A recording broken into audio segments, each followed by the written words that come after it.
Alrighty, hold on. Hold on. There it is. Okay. Hey guys, I'm Fancy, And I'm Colleen.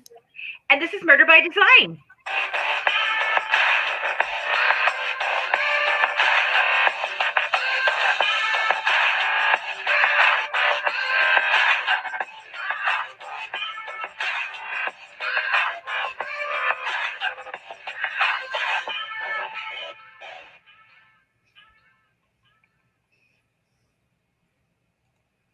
I just love our little intro, don't you?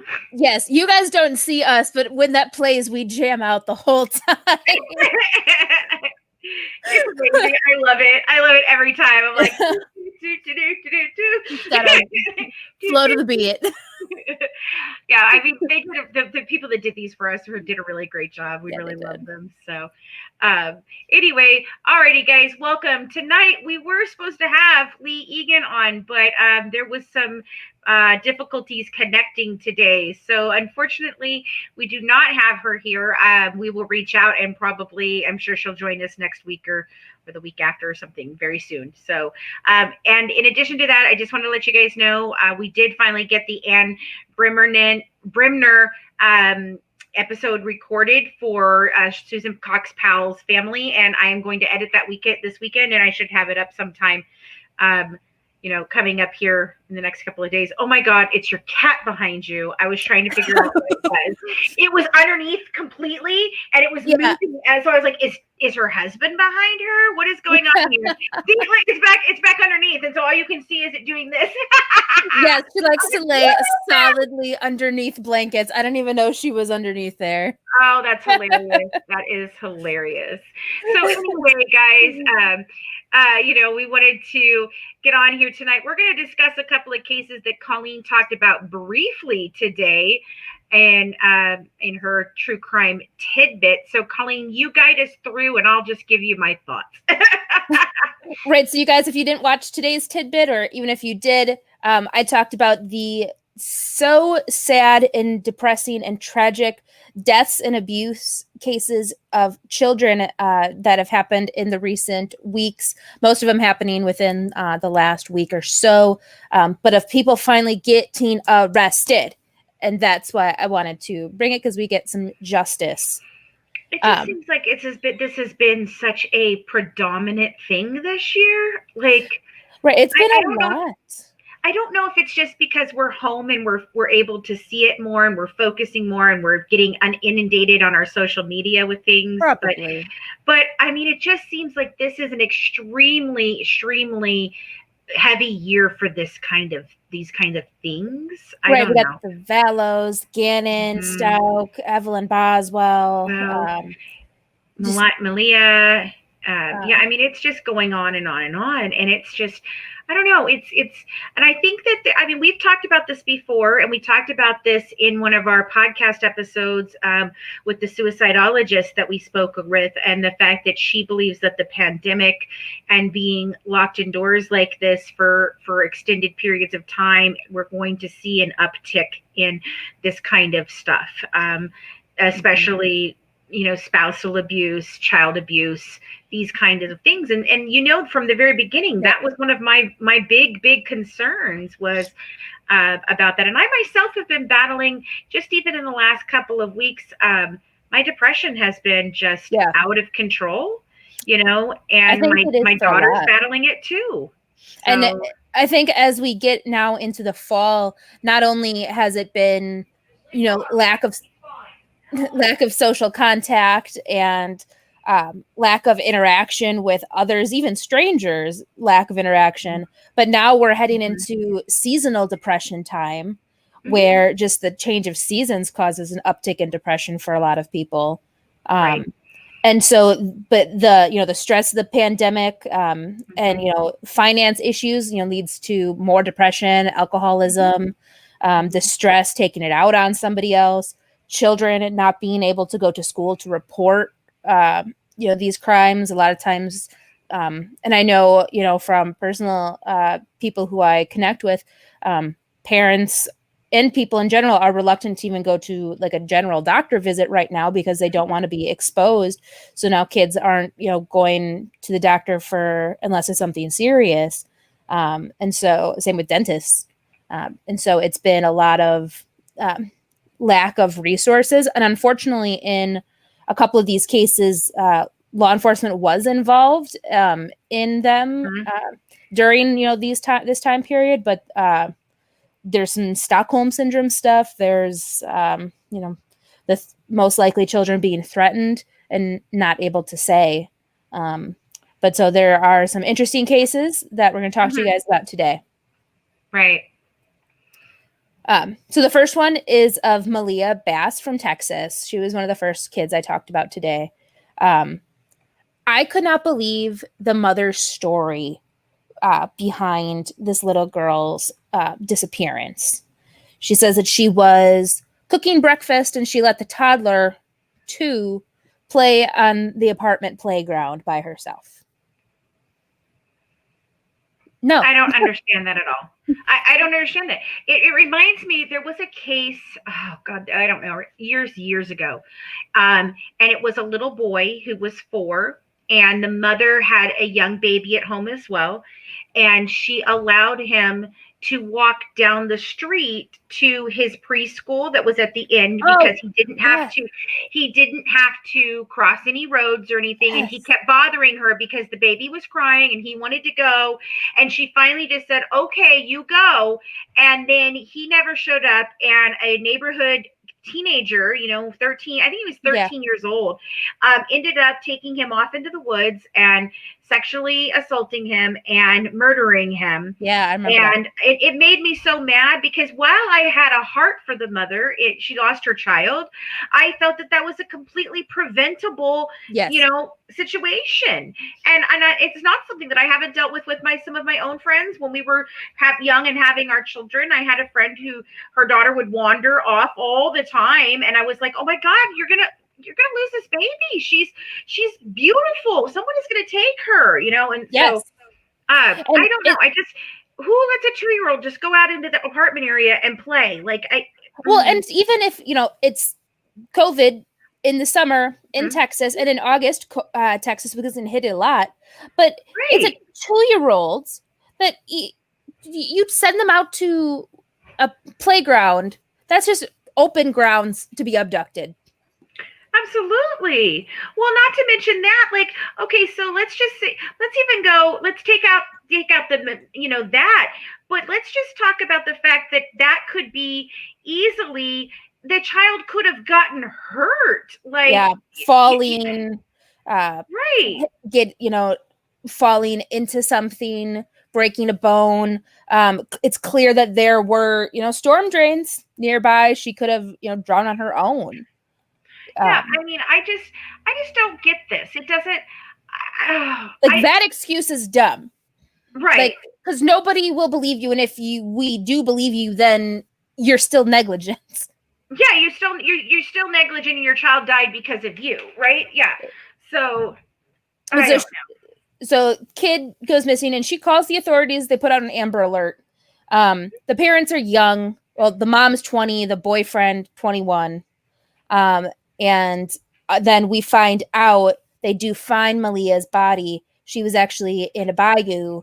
It turns out that the boyfriend and the mom had killed Malia, and when they found her, she had a broken arm and blunt force trauma in a loop shape, which they thought was extension cord or a hanger. Right. Her full autopsy isn't completed yet, so there probably is more that we don't know yet. But this is a case of a he said she said, right? Yes. So she's saying, oh no, it was him, and he's saying, oh no, it was her. Now she was released on, or she was given bail. He was not. And the reason being is that they have no evidence whatsoever to say that she was involved, other than his statements. But yet there is evidence to show that he was, obviously. Right. Because they have a video that shows that the boyfriend was carrying a trash bin to that storm drain that they, which he even then said in his part of his confession. that they had put Malia's body in the trash can and then dumped her into a storm drain, and that she had floated down into the bayou. So sad. 2, that is a toddler. This is a baby. And there's no rationale for this. There's never an excuse to hurt or kill a child.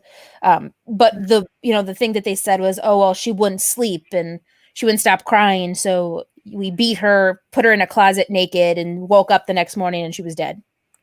So why was she naked? Why was she in a closet? What? A naked? Why would you put her in there naked? And she, do you think she's going to stop crying if you put her in a closet naked after beating the crap out of her? I mean, these people actually literally make no sense to me. And okay, like I don't think I'd ever understand somebody killing a child. I don't, but like the things that these people do just blow my mind. I don't understand. It's unfathomable to even remotely see what these people are even saying. Like, oh, she was crying. She is too. Like, right. What? Well, and I think there is only one case that we've been able to at least understand, and that was the mom who drowned all of her children. Yeah. Andrea Yates. Yes, and because of mental health. This is, parents most likely getting sick of a kid being annoying. And it also doesn't explain, like, so she's, you beat her, most likely gave her a broken arm, threw her in a closet, naked, too. I doubt she's potty trained. But then why in the morning did you wake up and she was dead? There's something else. You don't. That doesn't just happen. Even if you had beat her with the finger and threw her in there naked, that wouldn't necessarily cause her to die. Being in a closet isn't going to cause her to die unless maybe she had a panic attack, and then maybe because she didn't have anybody there to help her, she could have. I don't know. This is just, but the cause of death is several different blunt force traumas, and we're still waiting. She could have been sexually assaulted. We don't know. We don't know. It's just, these cases are heartbreaking. It's just so very sad. And it's like, I don't understand. If you don't want your child, you can surrender them. Yes. Like you can go and surrender a child, like, and say, I'm sorry, I cannot take care of this child. I am not mentally stable to do so. I feel like I'm going to harm my child. I don't want her around me. Please give her to a loving family. You can do any of those things, but right. And at any age, we think of mostly, people abandoning, like, babies at, firehouses, police stations, hospitals, but any age child, put them in a safe place. Or, we've seen where, family members or family friends will take in a child that they know is at risk. Like, if you feel that you cannot take care of a child, whether that's, and we'll talk about it, a little bit, a mother who wanted not her children, but the husband, if you're making those choices, or if, you can't take care of them, or you can't afford to take care of them, give them to somebody else, somebody who can actually care for them. And you're muted. Oh, okay. She knows. It's heartbreaking, and it doesn't have to happen. And this next case is one that is a great example of it. And that's the case of Emma Cole. And we now know her name is Emma Cole after over a year of being unidentified. She was originally dubbed Baby L because she was found near a softball field in Delaware by a dog walker. And she's 3 years old when they had found her. She had been dead for several weeks or even longer, possibly months. But nobody reported a 3-year-old missing. Nobody reported anybody looking like her missing. And obviously, being that it had been a while, they couldn't identify her. They did do some, reconstruction and, imaging, but nobody claimed her. These cases where these people are not reporting these children missing or whatever, it's hard for me to understand.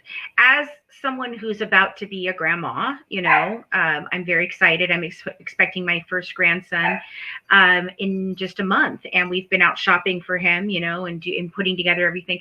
I can't imagine if my grandson just wasn't around all of a sudden, or I didn't hear him in the background. Even if I'm remote and I call my daughter and I'm not hearing him, you know, playing or whatever, I would be suspicious. I would investigate it myself. I don't understand, who are these people that nobody notices that there is children missing for months and months on end. Well, hello, kitty cat. Well, it's like with Kaylee. It's like with Kaylee Anthony. Yes. Where the grandparents were like, "I want to see Kaylee. Where's Kaylee? We haven't seen her in a couple weeks. Oh, she's with the nanny. Oh, and then finally, they're not seeing her. They call for the authorities. This is a little girl who is missing for over a year. Nobody called to say, Right. haven't seen the 3-year-old in a while. And the hard thing is this family had 3 other children. So somebody had to have known. These kids had to have known. We don't know their ages, but one is, young, and then some looks like they're a little bit older, like in cheerleading, so probably middle school. So somebody knew this girl existed, and nobody reported anything. I don't get that. Where are the people that are in these children's lives? Like, I mean, it's sad. But finally, they were able to identify the parents, Brandon and Christy Haas. They were arrested in Pennsylvania, so they had lived only a mile away from those softball fields, but were evicted and then moved to Pennsylvania. And based on their social media, it appears that they had these other kids. right. That they very little was reported about them. The last anybody has any pictures of her was a year ago. And that they are held now in Pennsylvania awaiting extradition back to Delaware. They were luckily able to arrest them on a certain, I can't remember what it's called, but a way for you to arrest somebody without having charges in your own state to await extradition for another state. Yes, they had to do that. I think they had to do that with both Fallow and Stauk. Is something like that to do that. Yes. And so the extradition hearing for Christy Haas is expected to be on November 4th. So right. I will be waiting for that. I can't, over a year, nobody's reporting a missing child. And especially like she's from that community. Like they lived a mile away from the field. Right. So it's not like, it's like, if like the Vallows who Kay Woodcock, she lived in another state. It's not like that where they may go time and time without seeing them, like my oldest daughter lives 2.5, 3 hours away, So if she were to have a small child, I may not see that child all the time, but, I would want to talk to her or him on the phone. I would want to do FaceTiming.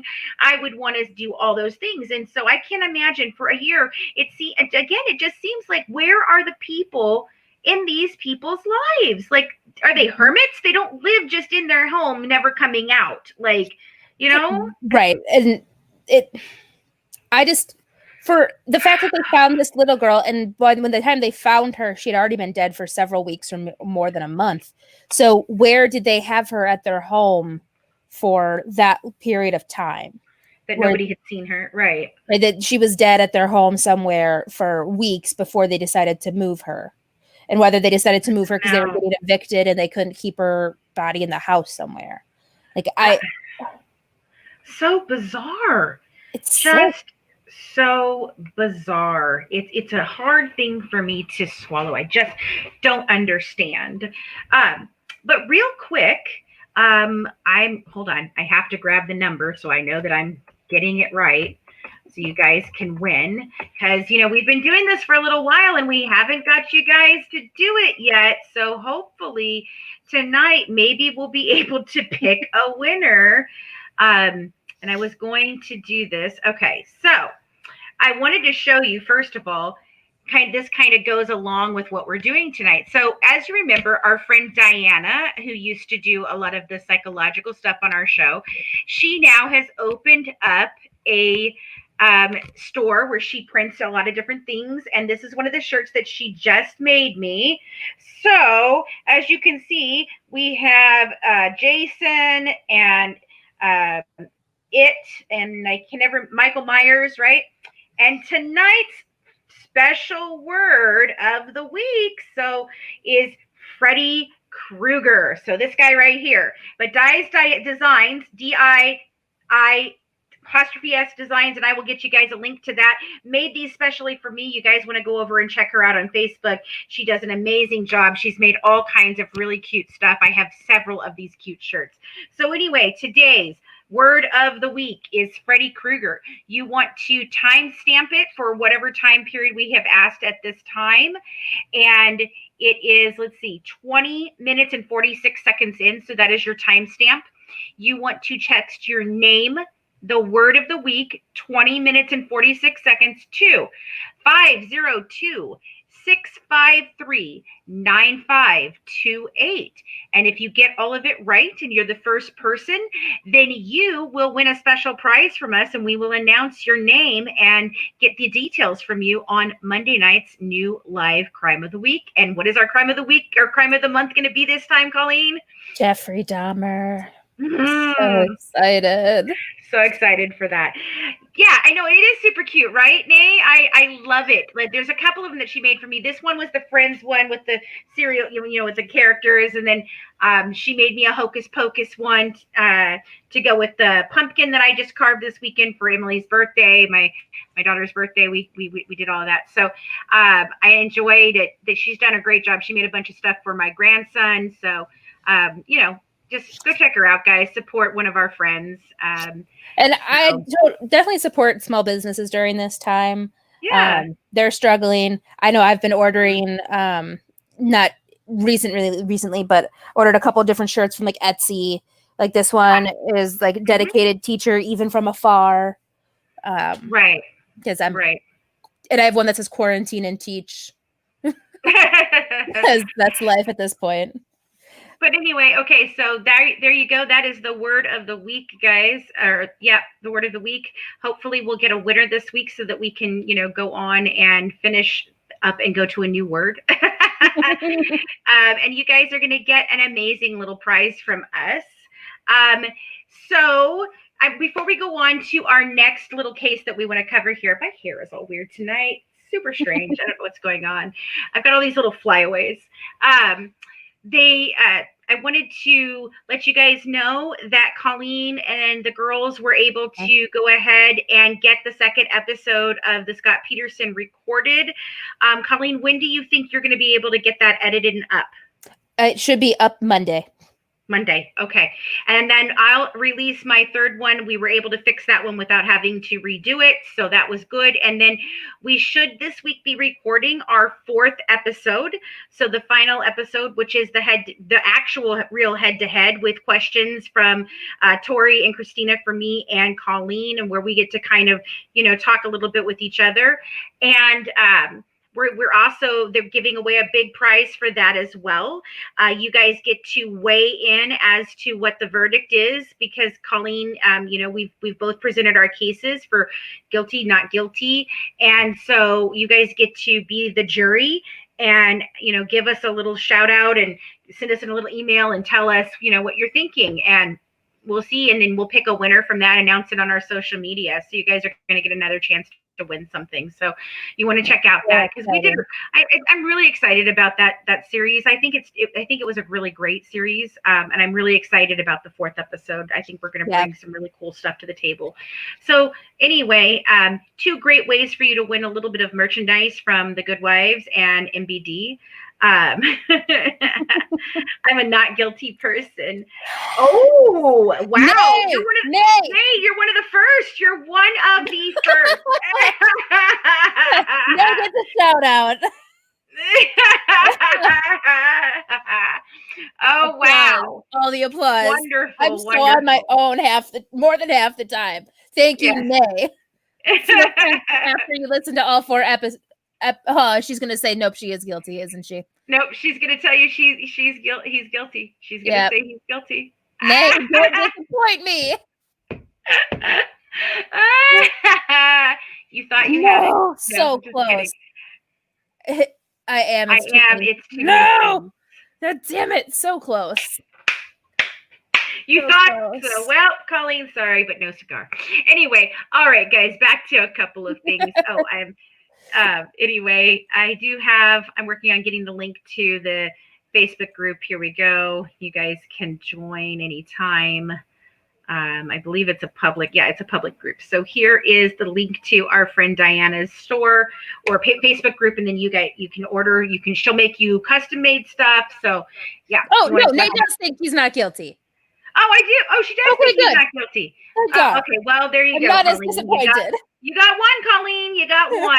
One in the world agrees with you. I'll take the one. Nobody else. I'll take the one. It's a win. All right. So Colleen, let's talk about the next case. Kelly and Daniel Davis. Mm-hmm. Yes. I am so proud of this child. I don't know their age. I don't know their gender, but I know it is a young, small child. And I am so proud of them for taking matters into their own hands. So just on Monday, October 5th, in Spring Hill, Florida, the authorities responded to a arson fire at a home. However, this was not any ordinary fire. When they got there, the room that had the fire had 2 locks on the outside. There was a board screwed over the door. The only window in the room was covered, and the electricity in the room had been shut off. Wow. And what they found inside was a mattress and a blanket and urine and feces on the floor. And they determined that a young child had been locked in that room and had set the mattress on fire in an attempt to escape. And the couple also had five daughters, and none of them were treated like the young victim. That's just. And they have said that, admitted that since March, they've kept this kid in the room for 11 to 12 hours overnight, plus whenever the child misbehaved. I'm guessing it was all the time, if not most of the time. Right. Well, I'm also proud of the other child that helped, because the child that set the fire actually got a pack of matches from another child, and that's how they started the fire. So I mean, this is incredible work by two little children, and I'm going out on a limb here, but because of the way that things have been worded and the way that they're talking about this, I'm going to think that either this is a foster care situation, or at very worst, it could be a kidnapping situation. But I'm really banking on the fact that it's probably some sort of foster care situation. Either that or a child that was from a cheating situation. It's because of the way they're wording it, that they have 5 daughters, but they're not releasing a relation to them. So that that just to me indicates that there's something different, True. So I'm thinking that maybe it's, like I said, a foster care situation, or a child that is maybe a relative's child that they were taking care of because they couldn't take care of them anymore, or something like that. Or I would hope it's not a kidnapping victim, obviously, but you don't know. And one of the things that I've been following lately is the foster care system of what is happening to these children.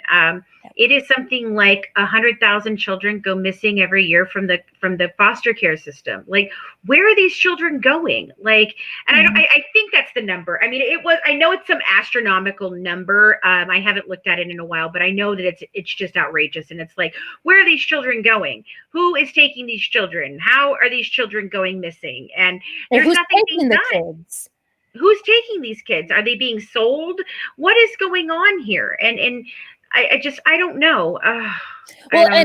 I just saw statistics today, about the kids that were taken from the border. And, we've seen the images of them in the cages, but there were 3,200 children separated from their parents and then distributed into the foster care system. But the information that they were given, the numbers like phone numbers to contact, parents and stuff aren't Mhm. real. Addresses aren't real. There was one case I know where there was like a 2-year-old in Florida where the parents lost their parental rights and to their own child.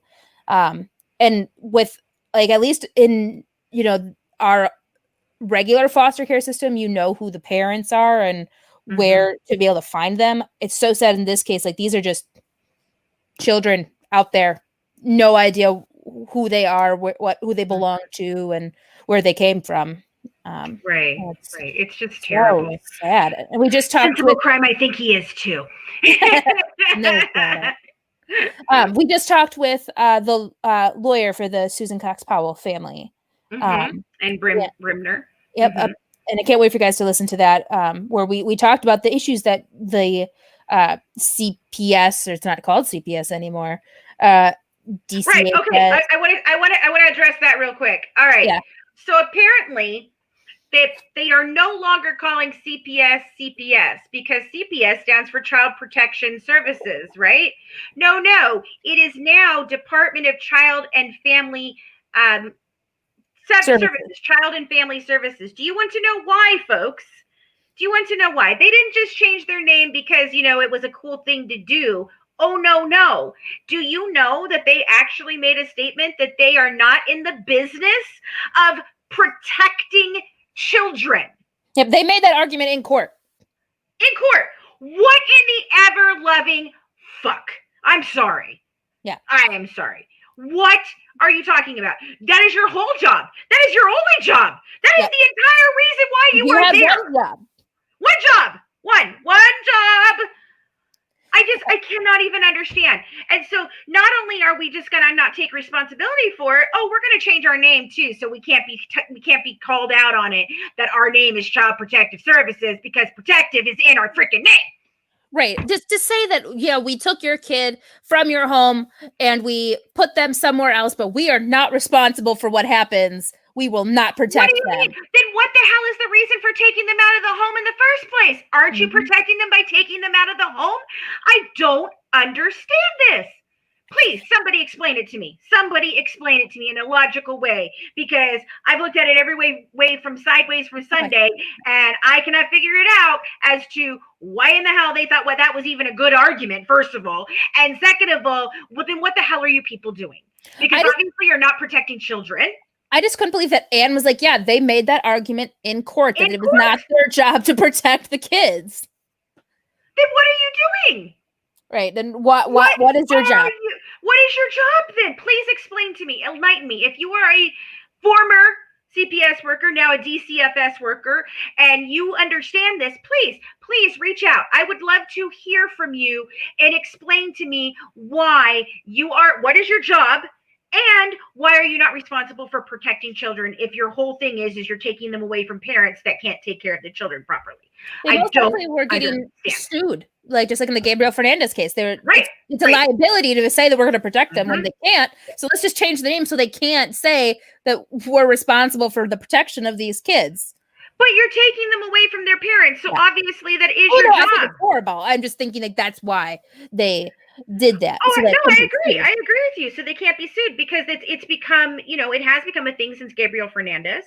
They were the very first ones that actually brought criminal charges against the actual social workers and supervisors. Now it got thrown out of court, which I think was total BS.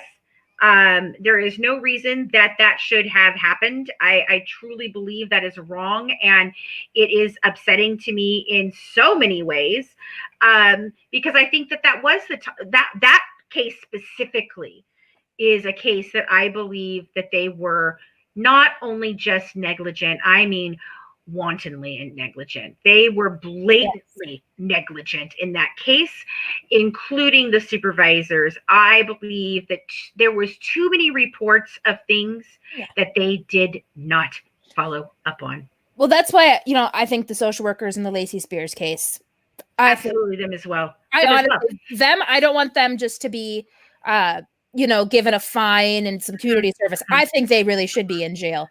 Absolutely. Now, this woman in the Susan Cox Powell case with Braden and gosh, what is the other kid's name? I can't think of his name right now. Why can I Hmm. never remember his name? Anyway, their two sons. I don't feel like she was blatantly negligent. I don't think that it was her fault. I Charles. believe that what Charles Josh. Charlie, Charles. Jo- Charlie Charles. and Yeah. Braden. Yeah, I don't think right. They didn't just exaggerate. They said they visited him when they didn't. Exactly in the Gabriel Fernandez case. Yes. Exactly, sensible crime. Exactly. I but in the case of these two, the Powell boys, I don't feel that the responsibility is on the social worker. She was a elderly woman. She was not able to keep up with the children. They ran ahead of her all the time. She had told her supervisors that this had happened before. There were many reports that the children should not be going to see him at his home, that they needed a more supervised type of environment than just her in their home. And so I believe that the supervisors themselves in that case are the ones that were negligent Right. And in it, when you guys listen to our interview with Anne, like, she goes through a good job of explaining how it's not really her, the social worker, who was there that day's Mhm. issue. It's that the state allowed Josh to have these visits with the kids at his home after the insane behavior he had already exhibited. And and I'm going to not tell you guys what it is, but she explained some things that were going on in the home that we did not know about. No, and she basically summed it up to going from one monstrous home to another monstrous home. And it's just so very sad because the Coxes, they did everything that they could to protect these children, and they were failed. Yeah. They were failed. And she explains to us the reasoning for the such a high settlement, which it was one of the highest settlements that have ever been granted in Washington state. She goes into why it was reduced and the absolute absurdity of that. So it's a very good interview. I should have that up as well by Monday. So Monday, check out Good Wives Guide to True Crime, and check out the Scott Peterson episodes 2 and 3, and then you're going to want to check out on Monday. I should have it up, I think, by mid-afternoon. I'll have the interview with Anne done. Well, And and then, of course, you'll have our Monday night introduction to the Dahmer case, too. So she also talks about Rebecca Zahau, which we haven't Mhm. covered for you guys. And so I brief covered it and she brief covered it because Mhm. she has been working with several high profile cases. So Yeah. she was involved in the Rebecca Zahau case as well. Mhm. And so fascinating interview where we really go through Mhm. not only, protective custody of children, the Susan Cox Powell, Joshua Powell case, Rebecca Zahau. Great interview. She's amazing. Yeah. Yeah. So, guys, that's the cases that we wanted to cover tonight. Just in a little bit more detail than what Colleen got to you today. Like I said, we had an issue connecting with Lee Egan from Crime Online. I'm sure we'll get with her next week or the week after. And hopefully, we'll get to talk with you about the Leticia Stout case. I know she has some good updates in that. And of course, we're always following everything we can, so we've been bringing some breaking news as it's been going down. We just talked about Natalie. Is it Natalie Jones? Is that her last name? I think it is. Natalie Jones remains being found, and the case, yes, on Wednesday. And right after, I mean, it was literally right after I finished my thing that we were informed that the remains had been found. The same thing happened in the Stout case. Yep. We did a live about it, and then immediately afterwards found out that his remains had been found and there were arrests made.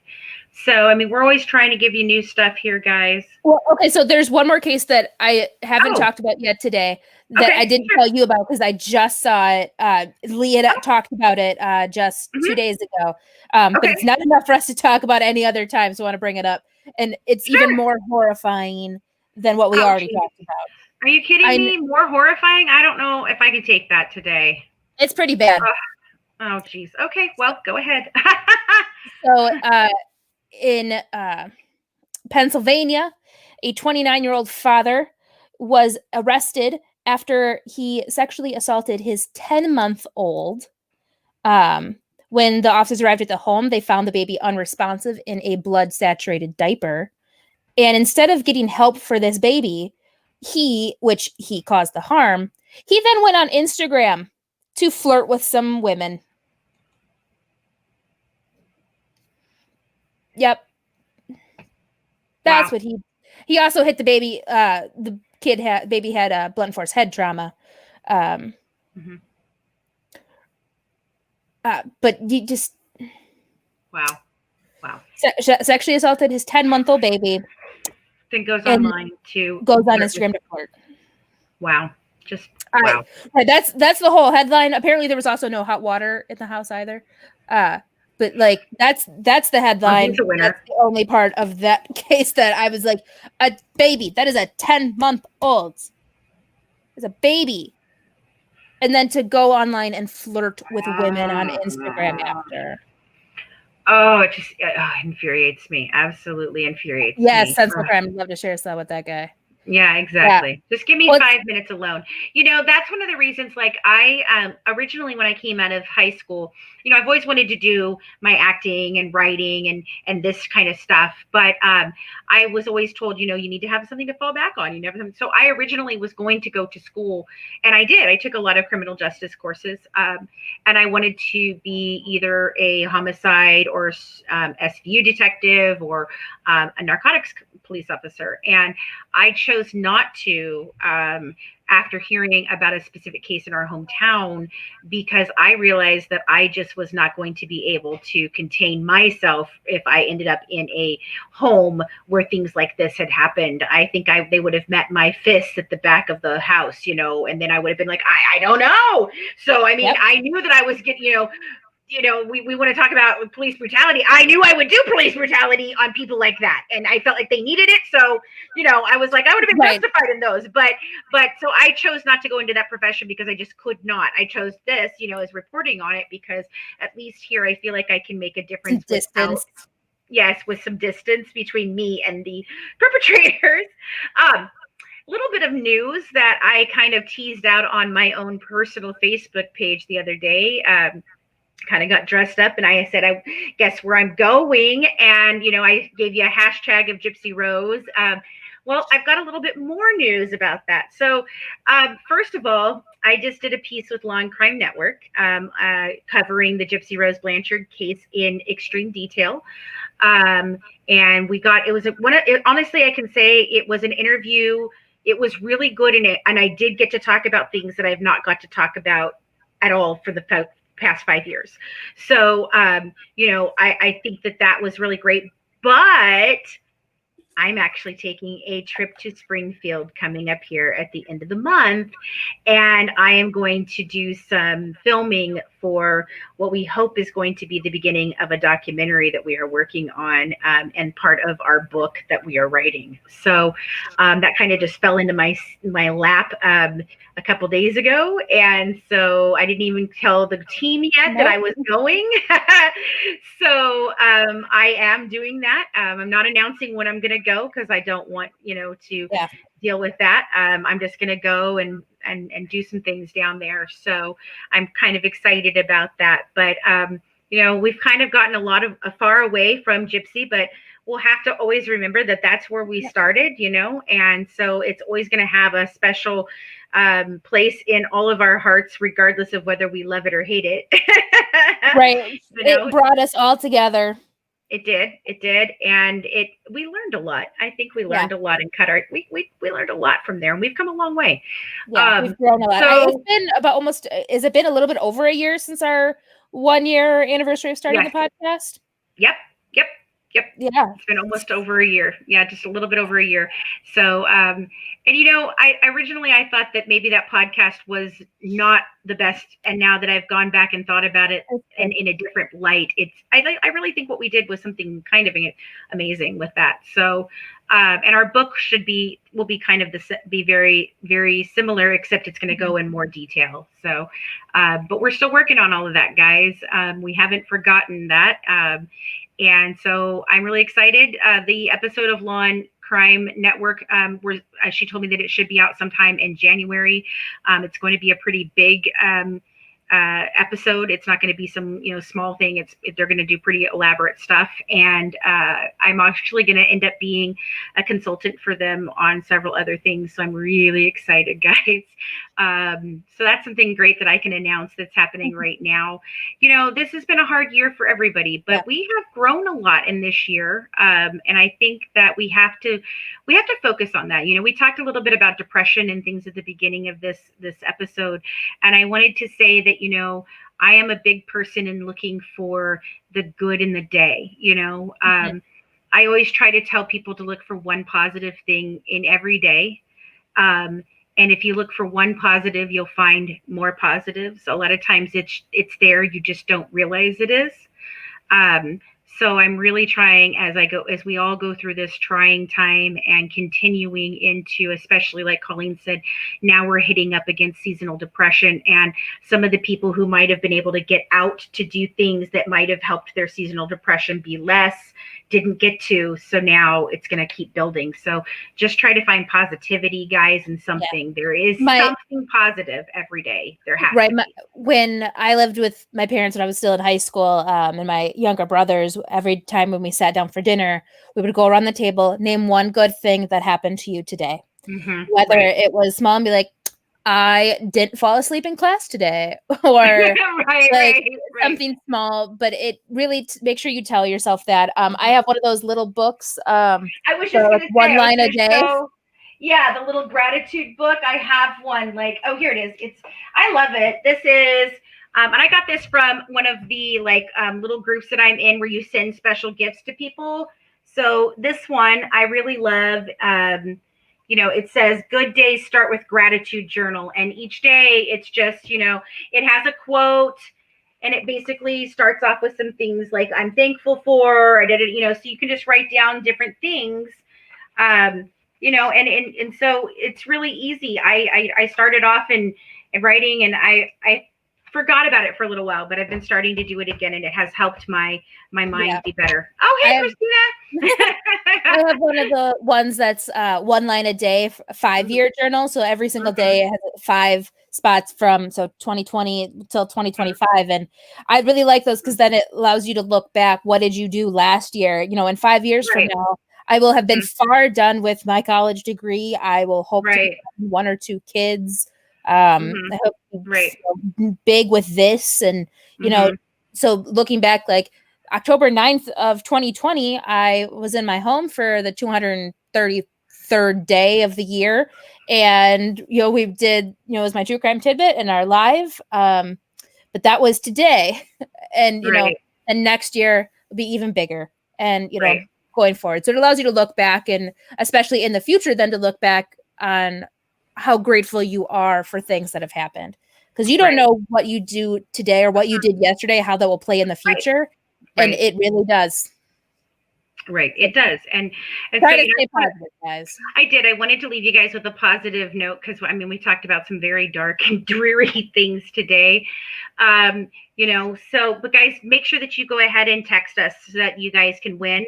Make sure you tune in and email us or catch us on our socials for the contest with the Scott Peterson, verdict for you guys.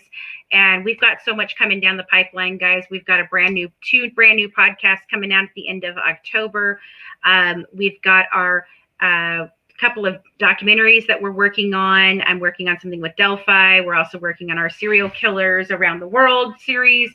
So we've got a lot coming down the pipeline, and we are going to continue to keep bringing you so much new content, guys. So, and if there is cases or subjects that you would like us to talk about, or just ask us a question about a case, or just ask a question in general, go ahead and send us an email at goodwives with a V dish@gmail.com. So that's GOODWIVES@gmail.com. Christina, could you please drop that into the chat so everybody can see? Anyway, guys, I think that's pretty much all we have for tonight. I'm so sorry that we didn't get together with Lee. We will see when we can get her rescheduled and get that out real soon. But be looking for all the new stuff that we're going to be doing on Monday, and absolutely come back here on Monday night at 8 p.m. same time, same place, and we'll be starting our Dahmer Crime of the Month. So I'm really looking forward to that one. Like I told you guys, I did not follow that case as much as everybody else has. I just didn't. So you guys know I find cannibal cases fascinating. So it's a really interesting sentence to say out loud. Right. I'm not a cannibal. I just need to make that clear. I just think the case.